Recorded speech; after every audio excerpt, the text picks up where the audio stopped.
Hey guys, welcome back to a new video. I'm Stephanie West. I'm a licensed counselor here in the state of Michigan, and I am owner and operator of In Progress Counseling. Today we're going to talk about a very cool, effective strategy for inviting change into our story, really around problems or frustrations or agitations that maybe are deep entrenched patterns. Perhaps they're things where we feel some guilt or some shame. This particular strategy can be so useful.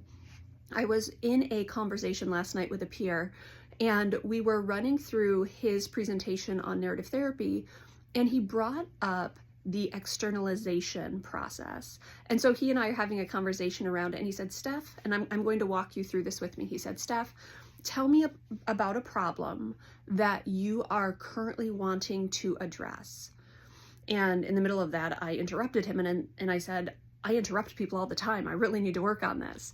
And I will say this is a long-standing issue that shows up because I get so excited, or because I want to seek clarification, or because I have a ridiculous pun that I'm like, ooh, insert pun here. And it really is a long-standing agitation. And in real time, I can hear myself doing it, and I'm like, ooh, I'm so sorry. But then I'm disrupting a second time to apologize for disrupting the first time. It's this whole thing that I am trying to work on. And I actually have a metric that I'm working towards extinguishing the behavior through kind of a reward system. So I have that piece running. But this externalization process is really, really neat. So he and I are talking, and he says, what is something you want to get rid of or work on or address? And I say, interrupting people. He said, cool, give her a name. And it took me a few minutes, and then I was like, oh, her name's Marge. Yeah, she's large and in charge. She's just, forward-facing intensity. She's just ready, quick with the answer. And so her name was Marge. And he said, give me a few adjectives to describe Marge. Well, she's a little pushy. She's a little impatient. She's a little intense. She's going to possibly steamroll other people. So now we have Marge, who's kind of the steamroller. She's the one who's intense. She's the one who's, quick on the trigger.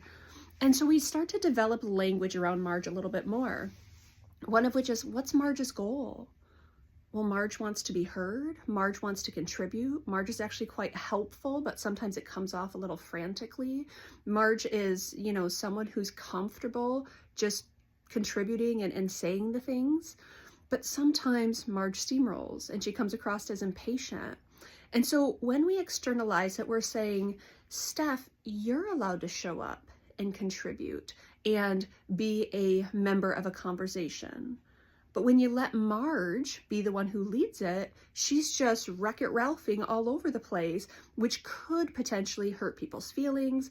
It could potentially lead to relational ruptures. It could potentially lead to people dismissing you, saying, yeah, she's aggressive, she's a little much. And so now I've externalized it, and I say, Steph, your value is not an issue. Your worth is not an issue. We do have this piece that's showing up, this little Marge character who's at the ready, and she's gonna, come on in, and she's going to work really hard at being heard, seen, observed, all the things. She has motives that make sense, but I, Steph, can go about those same processes in more calibrated and more congruent ways that keep me within my values and help me honor relationships well. So now I can talk about, okay, Marge showed up again.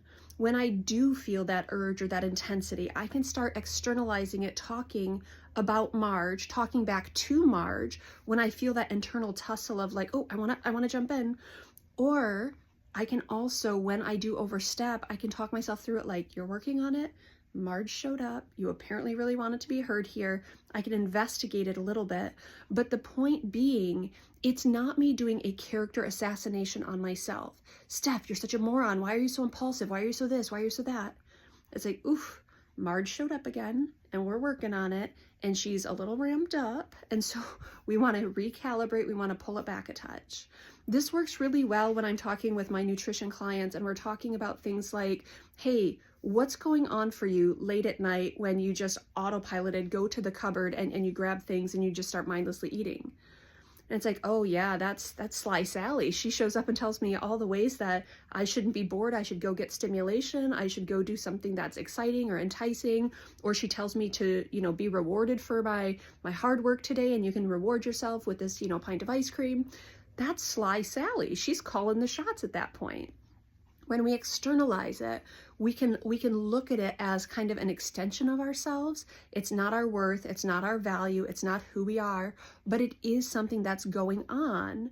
And when we externalize it and we can start talking about it and talking to it in a impersonal, non-wounding, non-personal way, that was a little repetitive there, that's okay. That actually can move us towards being, less shame-bound around the things that aren't helpful and aren't healthful. So that's what we're going to invite in today.